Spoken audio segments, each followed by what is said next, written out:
From roommates to co-hosts, this is the Backcheck with Brendan Azoff and Stefan Rosner, your go-to destination for New York hockey and NHL news.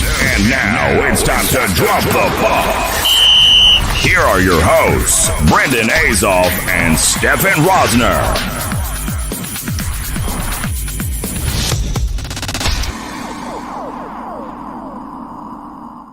What's up, everybody? It's Backcheck time, episode 23. We got a good one today. Special guest Vince Pedrie is joining the show. Pre-recorded interview will be played around 6:30, so you don't want to miss that. Played it in Hartford for the Wolfpack. Couple of good stories he tells us about his time there with a lot of memorable names, especially for Rangers fans. He's going to talk about NXT Sports Group, his agency. Really cool things that they're doing there, especially the new look that they're taking on it, so don't miss that interview. Stefan, what's good, buddy?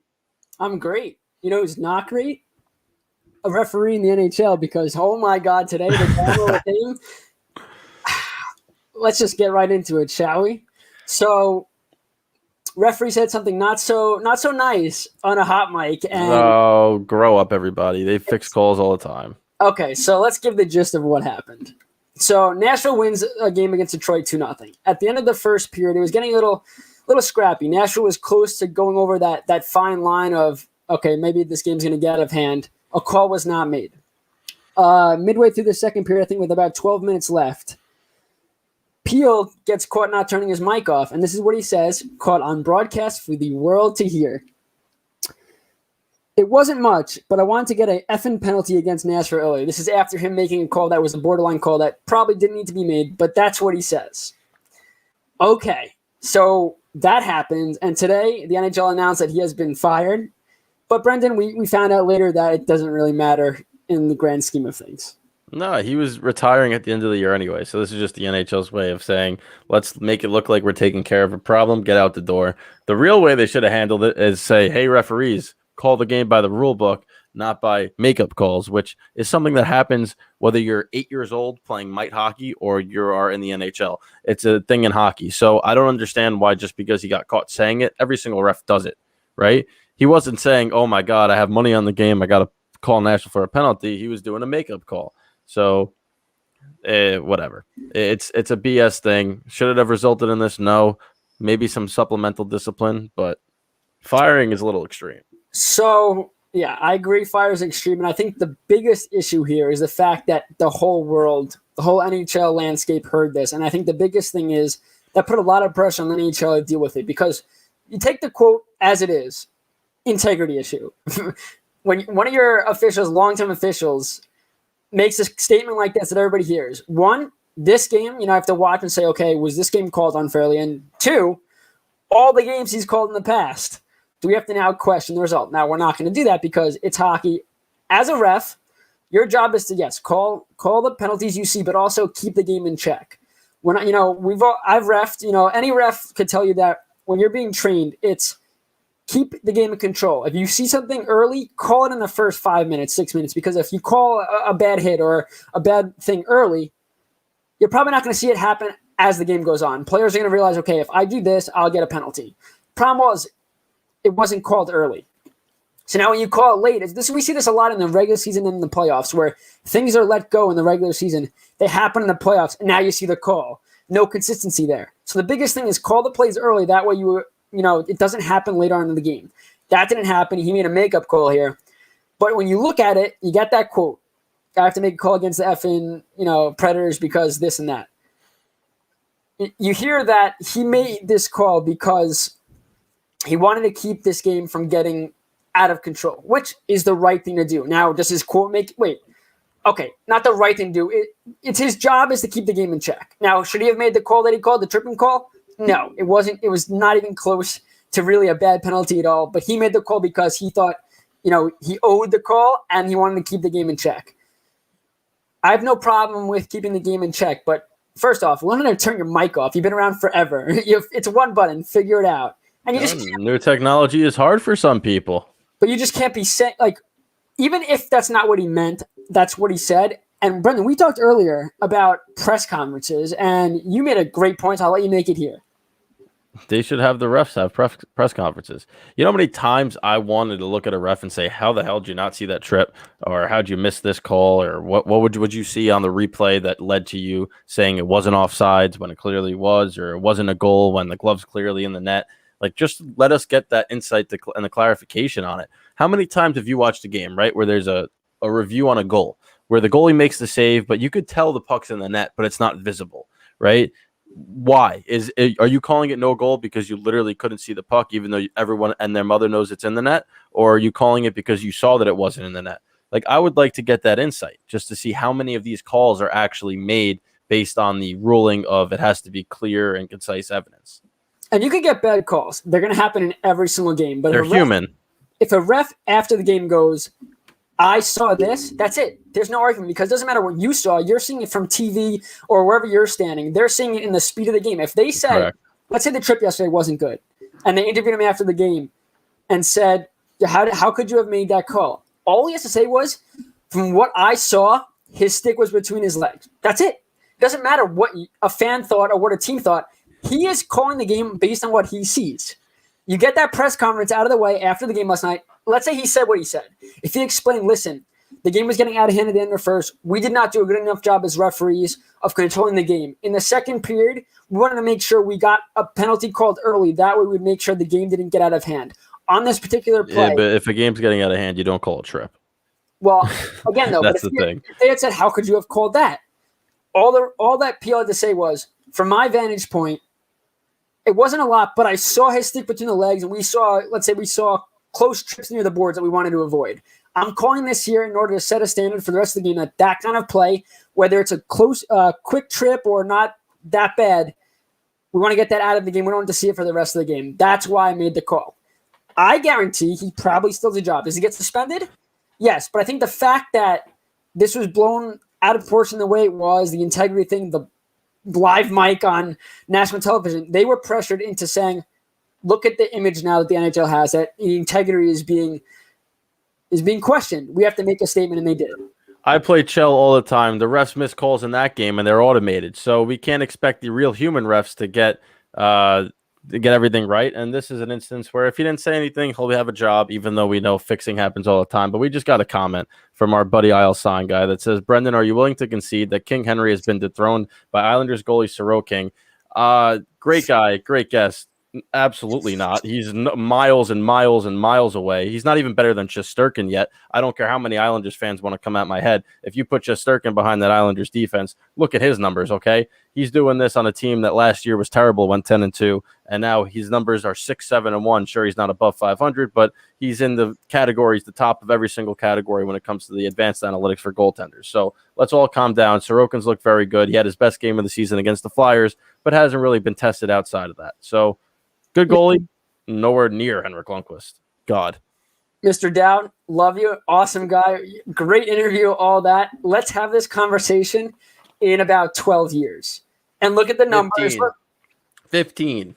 Okay, well, Pat, if you remind me in 15 years, 12 years, whenever you do, just in the near future, let's talk about it. Let's see him at least get through the next couple of seasons, because I want to have a conversation with a sane Islanders fan, somebody that is an Islanders fan that doesn't have bias.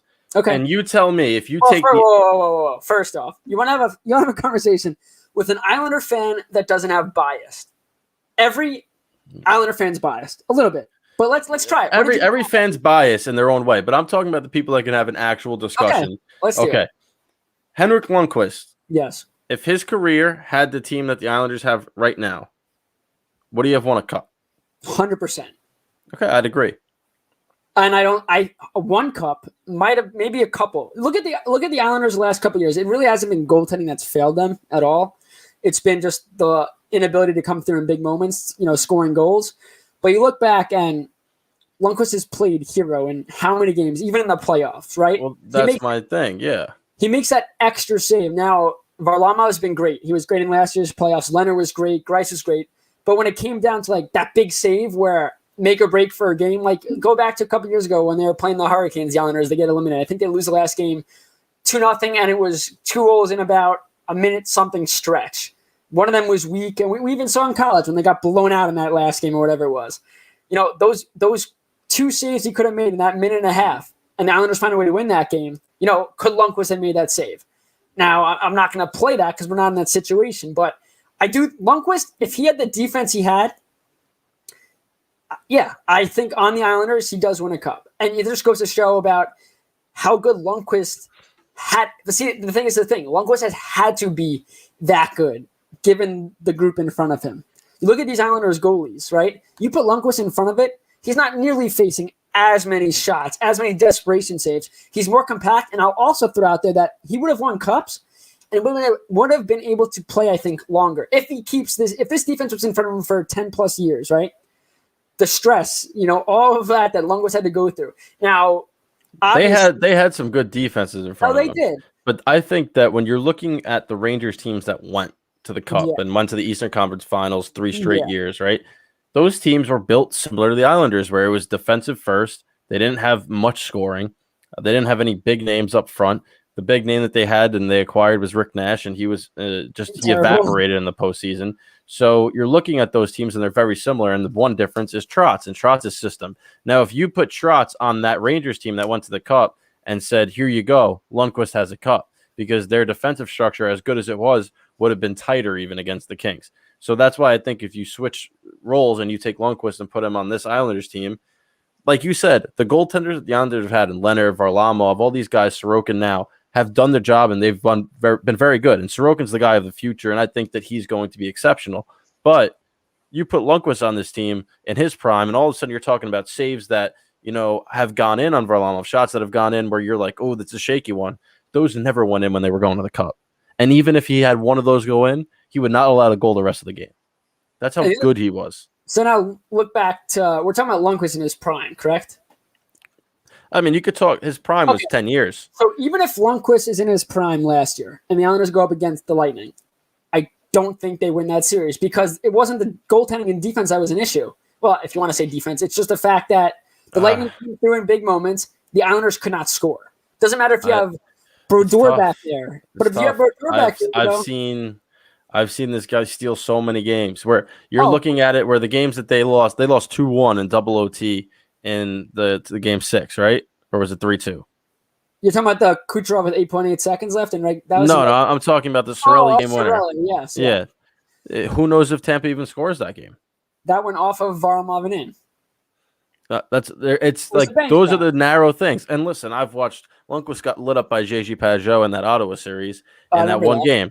And I mean, that happens, right? That was one of the games in his career where you're watching in the playoffs and you go, Lundqvist, you got to stop that last one in OT. It went through his legs. And if he stops that, who knows? We might be talking about the Rangers being the Stanley Cup champions that year because I really think that team was better than the year before and they had an easier road to the Cup.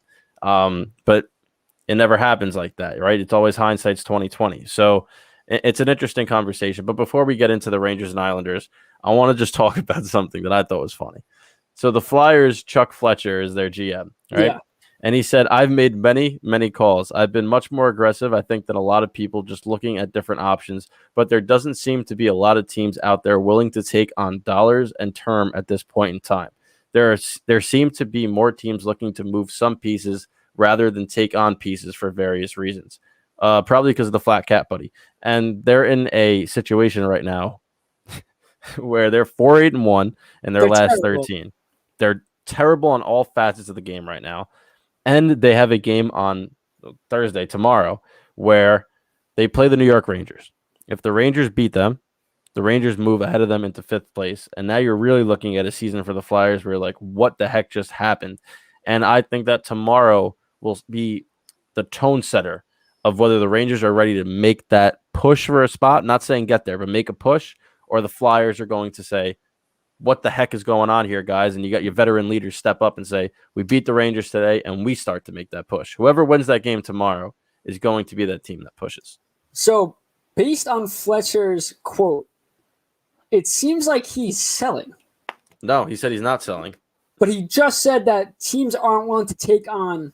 Because he's trying to move, so they're looking to. Oh, yes, obviously to figure out. But here, I'll read the first part of the quote. We're certainly not selling at all right now. Okay, there you go. I would say to you, in my calls with managers around the league, first of all, I've received very few. It's been really quiet in terms of receiving calls. So he's telling people they're not selling, but nobody's calling him because what are you going to ask the Flyers for? If we're being realistic, like if they're taking on, they don't have really prospects pooled that deep or players that you want right now or picks. The players that other teams want are not up for grabs, like Farabee. He's just not being traded. It's just not happening. Now, maybe a Nolan Patrick goes somewhere. Well, I was thinking Gossespierre because he's been a scratch, but he's played the last couple.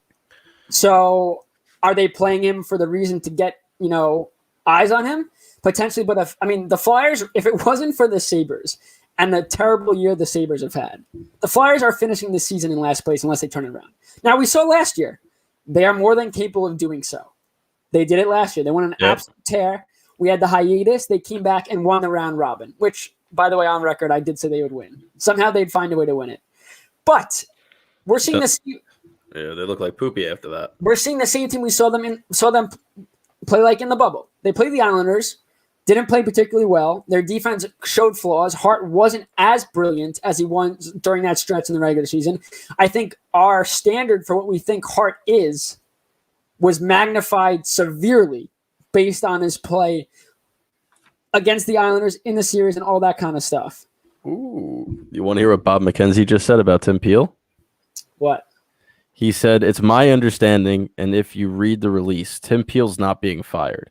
He'll continue to be paid. His pension is still intact. I don't get the sense there's any significant appetite on the NHL's part to change policy on how games are officiated."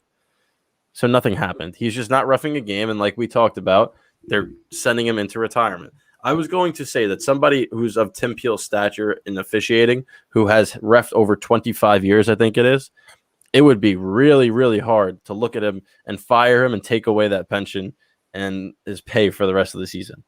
That's why, even though this might be bad, right, it might sound bad, you got to just suspend him for a little bit for the rest of the season and let him retire. But you can't take away the guy's pension and all that things. He's done 25 years of service to your league. That's like you doing any job and you're about a month or two away from retirement and they go, yeah, we're cutting people and we're going to cut you. It's like you put in the time and effort. You've been a loyal worker, which Peel has been. We haven't heard much of any issues besides Brendan. One that happened in 2015 when he was removed from a game reffing the New Jersey Devils because he had met with a reporter and was photographed drinking with ESPN's Greg Wyshynski, the writer of the guy that wrote the article about him being fired. He's now with Yahoo, I think. Oh, Yahoo. Really? Or maybe he switched the other way around. I know he was with Yahoo for a while. No, he's definitely with ESPN because he's talked about how much he's excited for ESPN to go back. But, I have a problem with taking quotes and not putting the full quote in there, which is what ESPN did, and I get it. It makes it look worse than it is. But, they explain this quote, and it didn't get better when everything was explained about it. So we do have another question, which... He started with Yahoo. You did start with that? All right. Let's get to this question now, again, by Isle Guy. Thank you all for the comments. We appreciate it. If the Islanders make a big trade to add a prolific goal scorer, how far do they go in the playoffs? I would say very far because one thing this team is looking for and needs right now, especially with Lee out, is someone that knows how to put the puck in the net when Barzal gets him the puck or just by himself creating. The problem is that when you run up against the teams like the Lightning, is the player you bring in clutch enough to, when given a small opportunity, a small window, a small shooting lane, get the job done? Because we've seen guys like Brock Nelson. We saw last year with the breakaway. He hasn't scored when in those big moments. You've seen it this year. He's in the slot. He gets all alone, misses the net. Now you're going to bring in a player. If that player could come in and not just score for the regular season, but come up clutch, that's what the biggest thing for the Islanders have been. They've had guys that scored in the regular season, and then the playoffs, you can't score. Jordan Eberle, perfect example last year. He was solid during the regular season, and in the playoffs, could not bury. He'd get the puck on his stick in prime chances, wide open net, fail. He finally scored in overtime in a big game during it was a Flyer series, and he finally comes through. The question is, who do you move? Excuse me, it was against the Tampa or the Flyers when he came through? I think it might have been. I don't know. I stopped watching. Yeah, it's been so long ago. Anyway, it feels like years ago. But he finally came through. And you look at, let's say you're bringing a guy like Hall. I'm just making it up. Don't even know if I want him because I don't think he plays the system well. But a guy like Taylor Hall gets in a breakaway in the playoffs. He doesn't score. He hates breakaways. No, I'm saying that was a bad example. Fine. Whatever. You know what I'm trying to say. Philip Forsberg. gets on an odd man rush and he doesn't pass, he looks to shoot. And he buries. That's what you're looking for. Guys that make the most of the opportunities. Okay? Can we talk about something before we get on a tangent here? Sure. Ryan Strome has more points than Matt Barzal in less games. I'm so proud of him. I really am. Ryan Strome's a better player. Who's his winger? It doesn't work this year. Doesn't work this year. Panarin was out for 2.5 weeks. And when Panarin's come back, how is Strome? Strome was better when Panarin was out. Islanders fan that's going to say this, no, it doesn't work this year. Relax. Strome had over 10 points in those 5, 6, 7 games, whatever it was. Wait, let me ask you that. Better than Barzal. Let me ask you this. So Strome is in the lineup. Panarin's not. Has Strome still played well when Panarin's been in the lineup? Of course. Wait. So who else is on his line? It's rotated. It was Blackwell. Kakko got on it with 2 minutes left in the second the other day. So Panarin's been back and Strome still played well, correct? This is what you're talking about. Yeah. Okay. When Barzal's in the rink right now, minus Andersley not being there, where are the eyes? Where is the defense paying attention to? On Barzal, of course. Okay. When Panarin's on the ice with Strome, now that he's back and he's still playing, Strome's still playing well, which I'm crediting him for.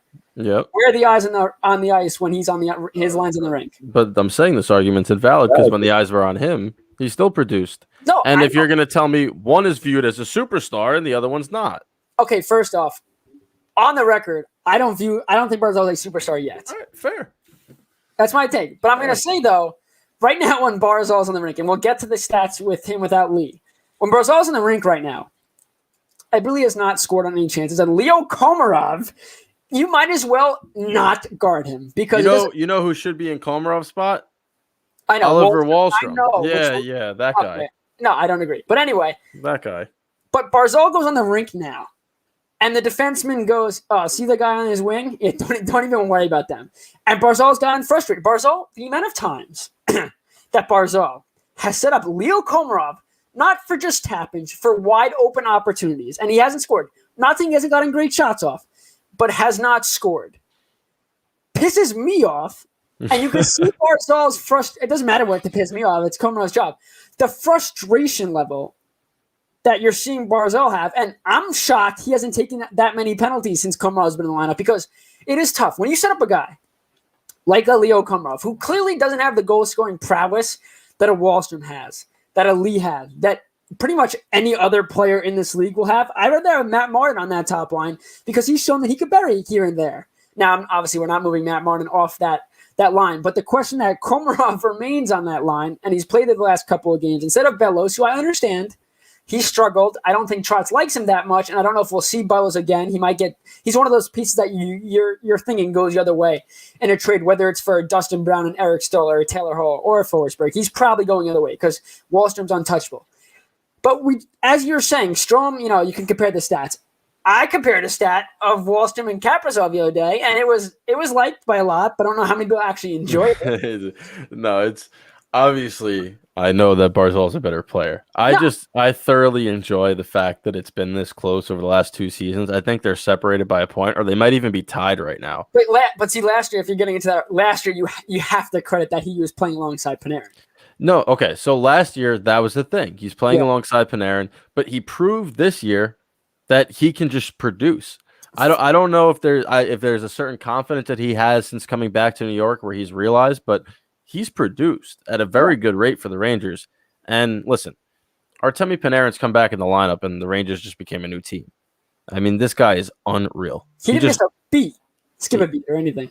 Because he plays a game that translates to you can take as much time off and be fine. Because we talked about how he doesn't move his feet. You look at somebody like a McKinnon who's buzzing, a Barzal he plays with speed, so much speed.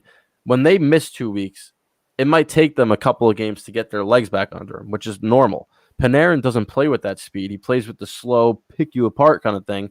So all his instincts take over, and it's crazy to watch. So before we go into the interview, do you want to talk Islanders or Rangers? Let's talk Islanders. Why not? We got some big news on the day is Noah Dobson is off the COVID list, but he will not travel with the club. They're in Boston. Then they play the Penguins, and then come home against the Capitals next Thursday. It sounds like Trotz doesn't want him to just jump back into the lineup. The good news is Thomas Hickey's been in his place and has played well. Not in his place exactly, but he's playing on the third defensive pairing with Mayfield. Green swapped, and he's on the second line with Leddy. But I think it's smart. If, let's say, Hickey came into the lineup after Aho struggled and Hickey was terrible, now you're more pressured to get Dobson back in right away. But the fact that there's trust in Hickey to stay there at least until Dobson can come back, quite frankly, I think he should take Mayfield's spot because Mayfield's been downright terrible, but not going to happen. Now you have the luxury of giving Dobson a chance. Like you said, a guy like Panarin comes into the lineup. He doesn't need that 2 or 3 days conditioning. But again, Panarin was out for a while. He did get that opportunity to relax and then come in. But a guy like Dobson, who's playing on the power play in big minutes as a defenseman, I think it takes a little bit more time to get back into it, practice a little bit. So we'll see how it goes. Dobson should be back in next Thursday. The Islanders are supposed to play the Bruins, yes, on Tuesday. Game was postponed due to COVID concerns with the Bruins. But today, off the NHL list, is David Pastrnak, David Krejci, and Craig Smith. Jake DeBrusk and Sean Corrali remain on the list. Now, it's not clear if those players off the list will play tomorrow. I have a feeling they will, but I mean, the Islanders have dominated the Bruins this season. I expect it to continue. That's a great segue to my declaration that I wanted to make. Oh, yes.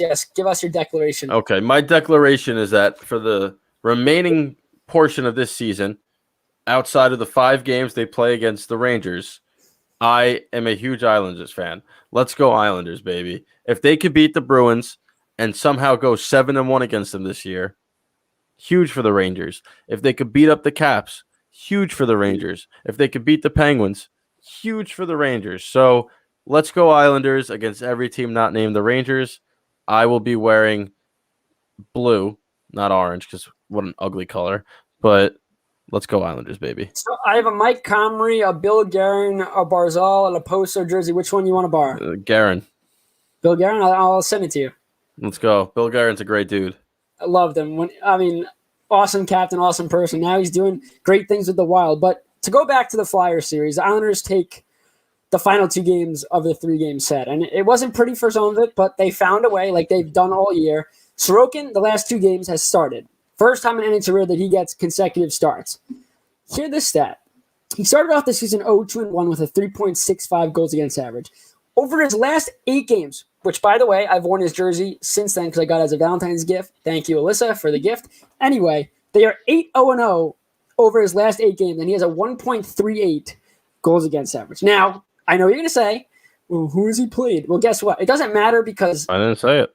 I know I said it, I guess, for you. My apologies. But anyway, he's been phenomenal. He stopped 36 of 37 last game.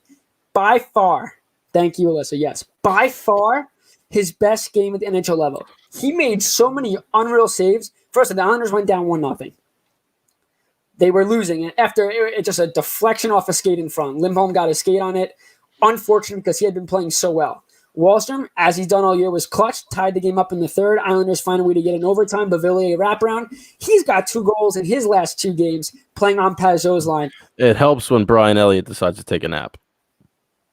Well, they embarrassed Carter Hart the game prior. So everyone does.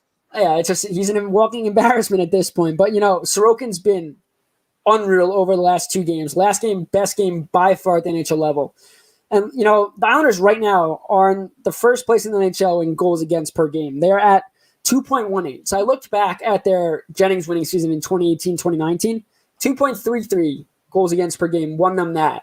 So you're seeing a little discrepancy this season. Now, I think all the numbers are obviously different. I think the amount of goals per game isn't as high. I didn't do that much research, but it's cool to see that, there's a definitely disparity between that year and this year. But the last thing I want to talk about is Oliver Wallstrom has been phenomenal. He's got 8 goals, 7 assists, 6 points in his last 6 games, and he's averaging 11 minutes and 44 minutes per game. He has made the most of his chances. Now, we talked about it. We talked about it that, you can't call the third line anymore. You didn't even hear what you just said. What'd I say? He's averaging 11 minutes and 44 minutes a game. 11 minutes, 44 seconds. That's a ton of ice time for him. That's a ton of ice time. That's 55 minutes a game. All right, Brendan, fine. I can't speak. Fine. The point is, limited minutes equaling success. Now, we can talk all we want, but we take too much time about, well, if he played on the first line, it's just not going to happen. They're not going to separate that line. But what we're seeing from Wallstrom has been, it really has changed the mindset of Islander fans and the organization because, you want to get a guy like Taylor Hall. It definitely helps your club. but you have a sniper, a homegrown sniper that you haven't had in a very long. Even John Tavares is not a homegrown sniper. He's a good offensive player. You have a guy that now doesn't hesitate when he shoots, pinpoints his shot, and is scoring goals. It doesn't matter if it's in the slot, rebound goals. He's scoring scorer goals. And this is what the Islanders team has needed. Now, the issue is what we talked about earlier, Barzal. No goals in his last 9 games. His last goal was against the Sabres, that between-the-leg beauty on my birthday. Since then, nada. 3 assists over his last 9 games. And since Lee has been out of the lineup, including the game that Lee got hurt in, he's got 2 assists in 7 games. That's rough. And I think what the Islanders are doing now is Barzal, survive with Komarov, Bellows on your line, whoever it's going to be, until we get you that. Because let's say you bring in a guy like Dustin Brown or Eric Stahl. It doesn't have to be superstar. He's playing on that top line because those players play similarly to what the type of style and game that Lee brings. What do you want to say, Brendan? I was just getting ready to segue to our interview.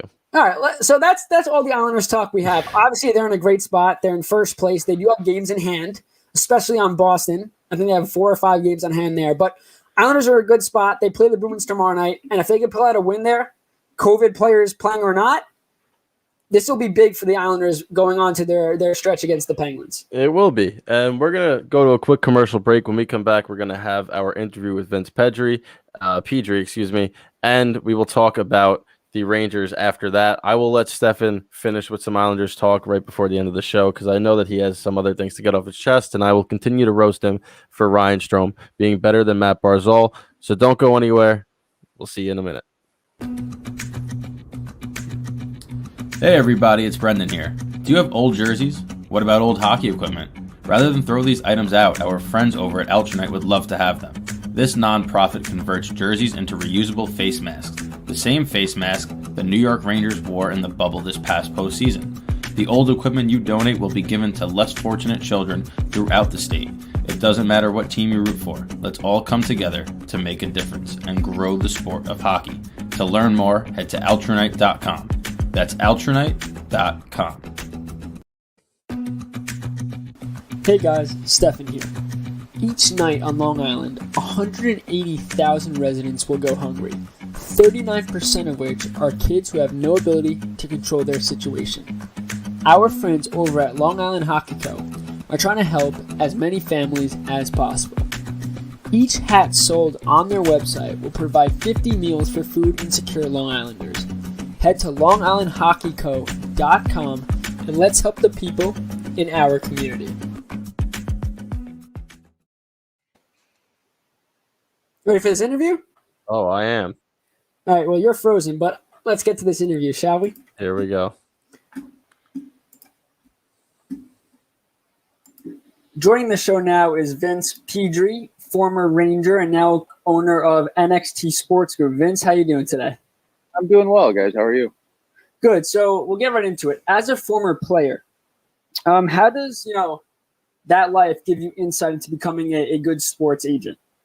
So it all kind of happened organically. So when I retired, I started working for my old agent, and my job at the time was to kind of go out and stay in touch with guys I'd played with to see if they'd have interest in switching agents, and I kind of found a little niche in that, and in the process of making a few calls, I had called my business partner now actually and see if he'd have any interest, and he brought up the idea of starting our own, and one thing kind of led to another, and here we are. So it was kind of a long process that took many months to get started, but it's been a lot of fun. That's awesome to hear, and we're going to talk about later on. That player agent connection is always vital, and I'm sure that definitely helps. But going back to your playing days now, you played at Penn State. Penn State's obviously a huge school known for their athletic program. So what was it like being part of that program, and any good stories that you got from your time there? It was unbelievable. I think I knew I wanted to commit there before even visiting campus, and once I got on campus, it was a no-brainer. So everything that they have to offer between the academics and the athletics and the facilities, it was unbelievable. Some of my best memories were there, and I'd go back in the summers to train there even after I had been playing pro. And, so I was a little bit older running around with the younger guys, but it was a lot of fun. So when did it hit you as a pro athlete that maybe it was time to think about life after playing? Yeah. So, I mean, I was somewhat realistic with myself, right? Like I was going into my third year in the American League, and I was on an American League deal, and I just I felt like my window to, become an established NHL player had passed. And, I didn't want to be, I guess, the guy who played, 10 or 15 years in the American League. And not that there's anything wrong with that. A lot of guys do that. They make a great living. But I left a school like Penn State that has, great academics to play in the NHL. And, that just, I don't know if that wasn't in the cards for me or not, but nonetheless, I, wanted to, retire and finish my degree and, kind of start the next chapter of life at, 26 rather than 36. Yeah, I completely understand that. Did you actually go back and finish your degree while you were playing, or is that something you did post-career? So a couple different things. Like, when I left after my sophomore year. So I didn't take any classes for about a year and a half. And then I started taking some classes online while I was playing. And then, like I said, I'd go back in the summer and take a summer class or two. And I've been taking classes since. So after this semester, I'll have 22 credits left. Awesome. And then I'll be graduated. But, my original plan actually was I was actually going to go back to Penn State last year and be a volunteer assistant coach and finish my degree in person, which would have been terrific. But complications with COVID and not having a ton of access to the team and not looking, what the season was going to look like if there was even going to be one, it made sense for me to stay at home and start working full time. And that's where it's at. Yeah, you're talking to two kids here who our senior years were cut short last year too because of COVID. So definitely something that has impacted a lot of college kids, people going back career-wise and all that stuff. But, switching back to the AHL now, you played in Hartford for a little bit. Any memorable teammates that you played with or memorable moments in the AHL? Oh man, a ton. Like a lot of good guys. That's the one thing that I really enjoy about the game is that you meet a lot of great people. But guys like Neil Pionk and Vinny Lettieri and Matt Bolesky, those guys had a big influence on me. I still talk to Gabriel Fontaine and John Gilmore and Stephen Fogarty pretty regularly. Boo Nieves. It's one of those things that you may not speak to them for 5 or 6 months, but then you pick up the phone and catch up, and you haven't missed a beat. So looking at your sport agency, you guys put a lot of focus on mental health and sports psychology. Was this something that was a personal thing for you guys, or are you just looking at the grand scheme of things in the NHL, especially with Leonard coming out and talking about it, just the importance of being, responsible as an agent for your players' well-being mentally? Right. It wasn't something that we tried to do, I guess, from a marketing perspective or anything. It's just the fact that it's needed now. I think a lot of guys are afraid to talk about their problems. So the first person we had partnered with was a woman named Melinda Harrison. And her main job is helping retired athletes transition out of hockey. So we felt like, my partner and I are getting a little bit older, and, we know some guys that are going to retire soon. So Melinda's job is then to help them find what's going to be next for them in life. And once we had Melinda on board, we thought about how do we take the next step with it. So then we brought on Jared Spencer, who's a sports psychologist, and he's terrific. So, we have Jared dealing with, our amateur guys and our professional guys dealing with things like, how do I handle being scratched? How do I handle, not playing a lot? How do I handle being traded? So it made sense to, have those pieces together. And then obviously now it's becoming, more and more in the media. And, I think it's just something a little bit different that we have to offer. No, I completely agree. And I was looking online, and it's, very successful. Love the website. Really, I watched the video that you guys have up there, and it really shows exactly what you two are about, what your program's about. So well done with that. The other thing I wanted to add to was, you transitioned out of hockey and went into this, and you just talked about having a path after hockey. Do you think that a lot of players after hockey don't really think too much about their future, and it's come back to, bite them? And if they had that more support there, things would be a lot better? Yeah, I mean, I think it's definitely that you don't really something you don't think about when you're playing, because when you're playing, you think that you're going to end up playing 10 or 15 years in the NHL and make millions of dollars. And whether you do or whether you don't, you need to find something after hockey that's going to provide you with a purpose. You can't just go on vacation for the next 30 years or whatever it is. As nice as that sounds, but I think I've seen a lot of guys that will retire, and guys that have won Stanley Cups, and they struggle with trying to find something to do after hockey. And I think this is something that we can help with, and try to help guys that are going to retire soon. Definitely. And you talk about the evolution of a player going from playing career to post-playing career, but there's also an evolution while you're playing, and the game is continuously evolving. So I just wanted to get your take on, over the course of your career, how has the game changed? I know from a casual fan standpoint, the main focus is fighting, how it's decreasing, kind of actually a little bit of an uptick this year, but just speed-wise, skill-wise, how has the game evolved over the course of your career? I mean, it's definitely been a lot different. The guys now will take maybe 3 weeks off after the season, and then they get, they start training again. And, once a handful of guys do that, then everyone has to do it, because, those guys are going to be that much better. And when you're talking about, your job security, your financial security, you have to do, whatever you can to make sure that, you're still collecting the check and putting food on your own table. And the game has definitely changed. It's become, a lot faster and a lot quicker, and guys are bigger and stronger now. It's definitely evolved in that sense, where, you have guys that are 6'2" and 205, but can skate like the wind. So, you have to be prepared as best you can, and, take it as a year-round type of job. Yep, definitely. Before you go, Stefan, I just wanted to say that we got Rangers fans who listen to our show who are worried about Kakko, Lafreniere, all these young players. And I'm trying to say, hey, listen, there's no preseason, right? There was a 10-day training camp. Do you think that the implications of COVID is definitely kind of impacting their performance overall, and somebody that deals with players still in the psychological aspect, is that something that they're going to have to, a barrier they have to overcome that other players didn't, that were coming out of a draft class? Yeah, definitely. It's definitely a different experience for those rookies right now, dealing with what they've had to deal with, and, quarantining or whatever it is. But, at the same time too, those guys are still so young. When I was 18, 19, and 20, I didn't even have a commitment to college.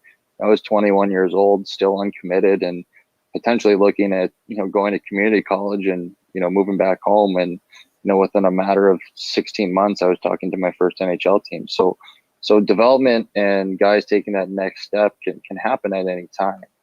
Just because a rookie isn't stepping into the league and scoring 100 points doesn't mean that he won't do it eventually. He's young, right? These are kids. You're talking about teenagers. I'm looking at the clients that you do have. Are a majority of them younger players trying to make a name for themselves in the NHL, or more of the older players, like you said, getting their last couple of contracts sorted out and then helping them get ready for retirement?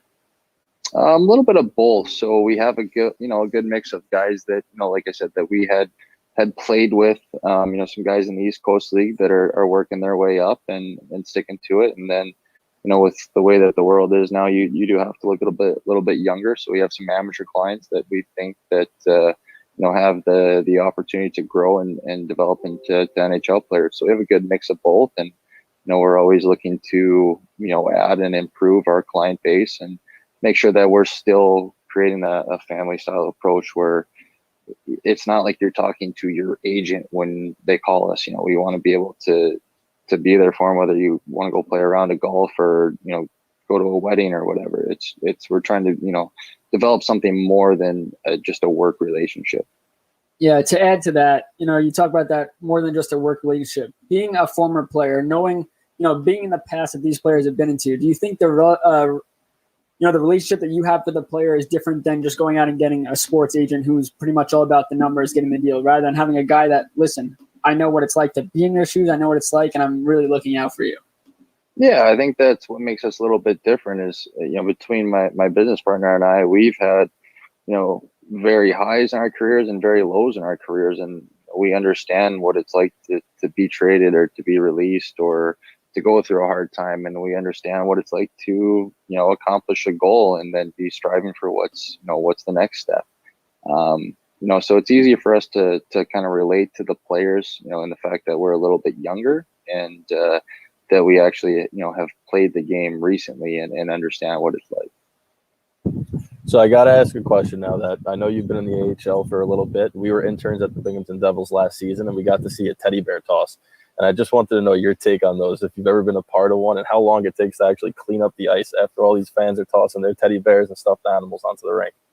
Yeah, it's funny. I was playing in the USHL, and we had a teddy bear toss game, and I actually scored the goal that launched all the teddy bears on the ice, because that's what, when you score, you throw them on the ice, and it's fun to score the goal, and then the next 15 to 20 minutes after getting all the bears off the ice are very long, and then you're back playing a game again. So it's not, it's obviously for a great cause, and it's not a distraction, but it's just it's a little intermission that sometimes you aren't expecting.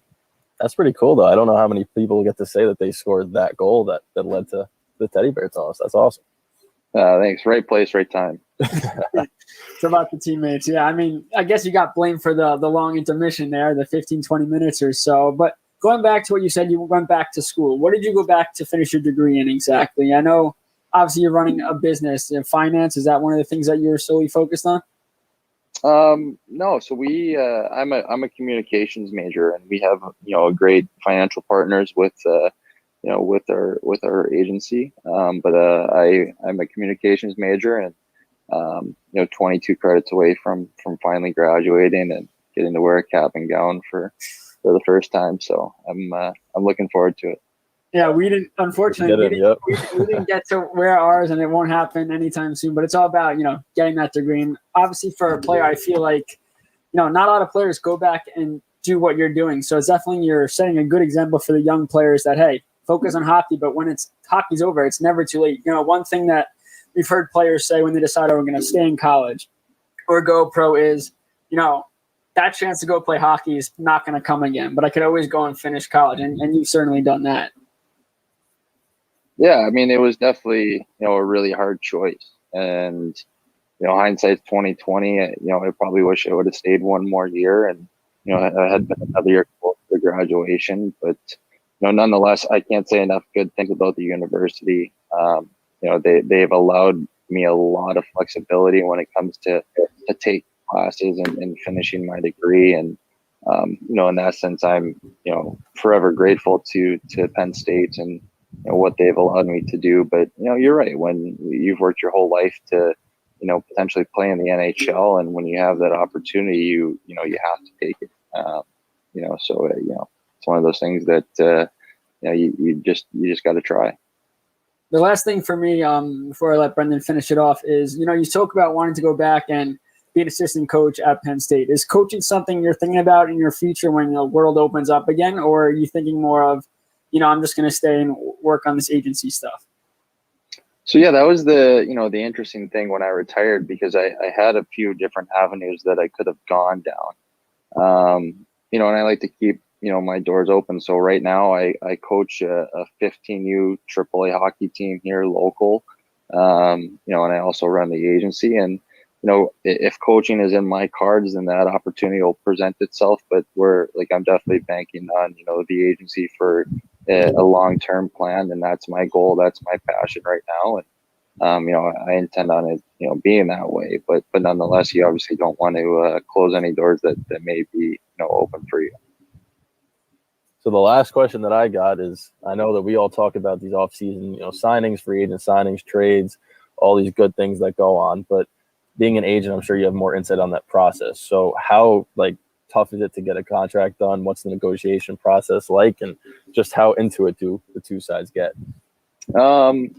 It's very different based on the client that you have. and what they're asking for, right? Like, you know, if you're a big time guy that's asking for a lot of money, then you might go back and forth. If you look at, you know, the Anthony Duclair situation this summer, where he ended up representing himself and, you know, maybe took a little bit less money than he was expecting, and it is what it is. But you know, at the end of the day, it's just finding, you know, somewhere in the middle where your client's going to be happy. You've listened to him, you've you know, gotten his requests, and you've put the best possible contract on the table for him. You know, and try to get him everything that he wants without, you know, stepping on too many GM's toes. So it's definitely an interesting process, and sometimes a very long one and stressful one. But it's very rewarding at the end of the day when you see your guy, you know, finally sign that contract, and you feel pretty good. Well, thank you, Vince, for joining us. We really do appreciate the time, and good luck on your agency and whatever else you have in store in the future. Yeah, thank you guys for having me anytime.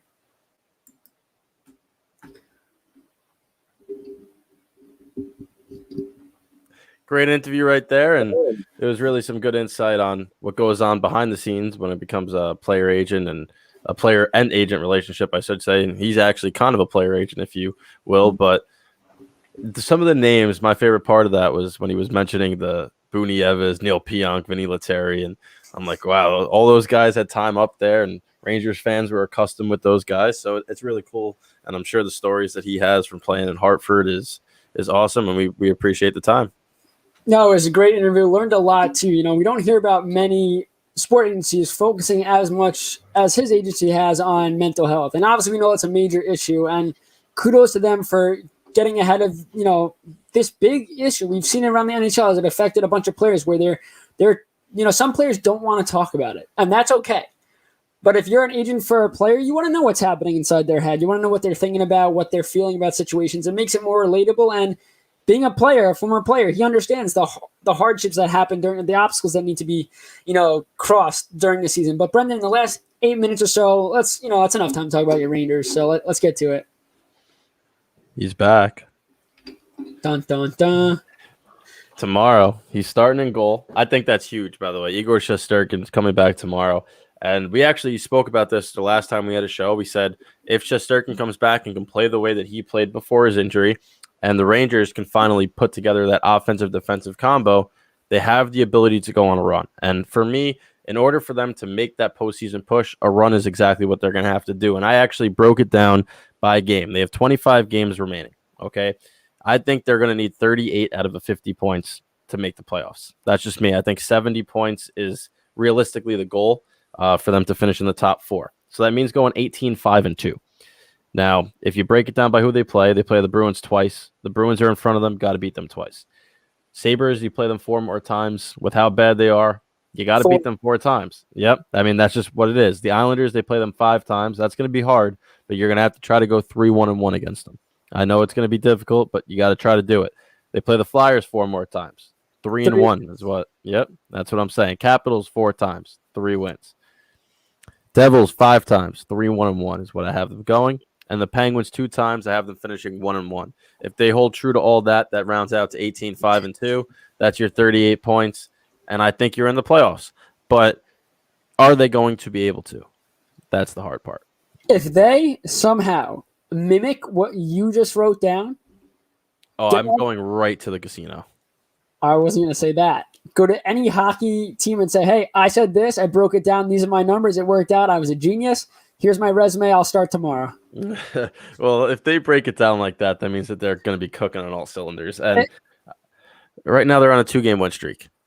With him coming back, you never know. We saw last year when Shesterkin is on his game how lethal he can be between the pipes. Now, it's going to be a team effort for what you just said. Shesterkin can do all he can. This record might not happen. No, it's not scoring goals. Mess ups in their own zone. Johnson's not playing, so you should be okay with that. But, you know, it's going to come down to the team needs to buy into a system. Because right now, what is the Rangers system? It's offense. But the offense hasn't been there for the majority of the season. So if they can find a way to find an identity, because right now I don't think the Rangers have one. It's their identity is, well, we hope the offense shows up because the defense has been good. That's been their identity. And when the offense doesn't show up, they lose. Because they lose those close games because they don't come through in those moments that they need to score. So if the Rangers can have Shesterkin back, continue to show, Zibanejad, put the team on your back this last stretch. You did it last year. You're seemingly hot right now. And Panarin's played well. So you don't need to carry the team by yourself. You got a guy like Panarin to help you. Get your star players, the Rangers' star players, right now, if they want to make the playoffs, have to carry this team. Oh, of course. It's not even a question. They have to be the stars. And is Zibanejad a superstar in this league? Yeah, he is. When It's borderline. I think that what he's shown over the last 2 weeks, now that he looks like he's fully healthy, is that yes, he is, because we saw last year 41-57, right? That's hard as hell to do. And now all of a sudden he went from having 5 points. He's now at 20 points in 31 games. I think it is. Yeah, 20 points in 31 games. He's got 7 goals and 13 assists. He's got to be at a point per game over his last 5 or 6, probably more at that point. And he just looks like Zibanejad again. And I think the Brendan Dillon goal exemplifies it. He's finally hungry on the puck. He's faster. He's moving, and he's shooting the puck, and it's going in. And when he's right, every shot he takes seems to go in. And when he's wrong, every shot he takes seems to find a way to not go in. And right now it's going in, and he's going to have to continue that. Is Kakko 2-goal game going to promote him? Is Philip Edel going to find his form before he got hurt? He's close, but he's not there yet. Is Strome and Panarin going to keep doing what they're doing together? Can Kreider keep his scoring pace up? He leads the East Division in goals.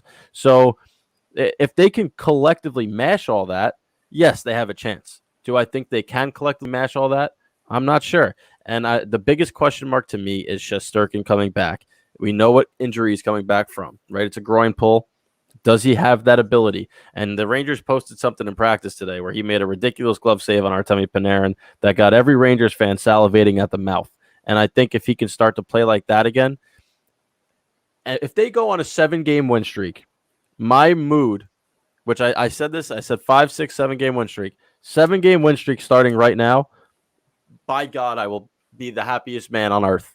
But you forgot one thing. Adam Fox for Norris? No, Quinn's coming back. Oh, man. The amount that will come out of my mouth. The amount of foul things. I can't even put it on this show because of how foul it's going to be. If he comes back and they go from boom, straight dumpster fire. Listen, I've said it on record. This is not a Knobloch versus Quinn thing right now, as much as I would like it to be. Okay? They're not firing Quinn for Knobloch, and Knobloch's not really doing everything we think he's doing. But my goodness, what a bad look if they go straight downhill. And if they start clicking, right, before he gets back, and Kravtsov makes this lineup and looks okay, and all of a sudden you got Howden and Lemieux coming back in, and Scratch when Quinn comes back, my Lord, you better put that guy into the T-shirt cannon and shoot him out the roof of MSG. We're going to put this out there. So SJ Min says maybe Quinn learned something from this. I think it's just Quinn has to just write stuff down and then talk about it. I think in the moment, Quinn fails. In the moment. You're saying all the preparation he's doing before the games. He seems to be good at that. So let him keep doing that. Have this guy coach. He's been great. I can't pretend to pronounce his name. But I do want to tell you one thing, Brennan. Knobloch. Okay. The first game back, I am throwing house on the opponent. I know you are. You've told me on the off chance that there's a correlation between the Rangers playing better and Quinn not coaching, I'm going to take complete advantage of that. If I lose, so be it. But the first game back, the money's on the opponent. Yeah, listen, I understand it. And I think that Quinn's biggest thing, I said it early on, in-game adjustments, right? But what Knobloch has done is Quinn's given him a script. I love that name. It's great. And what he's done is Quinn's given him a script, and instead of following it and abiding by it, he's kept everything, right? You haven't seen these line changes. The only line change he's made is he put Kakko on a line instead of Blackwell, switched them around. Kakko winds up scoring. It's a good move. And the thing that I really like about him is he's had the majority of these kids already, right? Lafreniere and Kakko weren't down there, but Kravtsov, who's coming into the lineup, played in Hartford last season. Edel played in Hartford last season. DiGiuseppe played in Hartford. Lindgren played in Hartford. Shesterkin played in Hartford. And they all have good things to say about him, and he has great things to say about them. And there's something there to it, right? There's some type of camaraderie. He's an assistant coach with the Flyers a couple of years ago. Well, thank God he's not with the Flyers now, because that's a dumpster fire. Yeah, right now it is. It is. Yeah, but it's an exciting time. It's an exciting time. And like we talked about, there's 5 games between the Rangers and Islanders. And based on how the Rangers play before that first meeting, will indicate just how good those games will be. And with fans in attendance, no matter how limited, we're finally going to get to see some actual rivalry games with some chirping, some beer throwing, and some face mask screaming. You're going to a game. I'm going April 15th, Rangers Devils. Hopefully everything holds true and that winds up coming to fruition. But I'm excited. Got vaccinated, had the coughs during that interview in case you were wondering why I was on mute half the time. But yeah, we're good now. So tomorrow, both the Islanders and Rangers are back in action. Rangers play the Flyers, Islanders play the Bruins. Enjoy those games tomorrow, guys. We'll talk again on Sunday, and then we'll see you again next week for the live episode on Wednesday at 6. Have a good one, guys. Let's go, Islanders.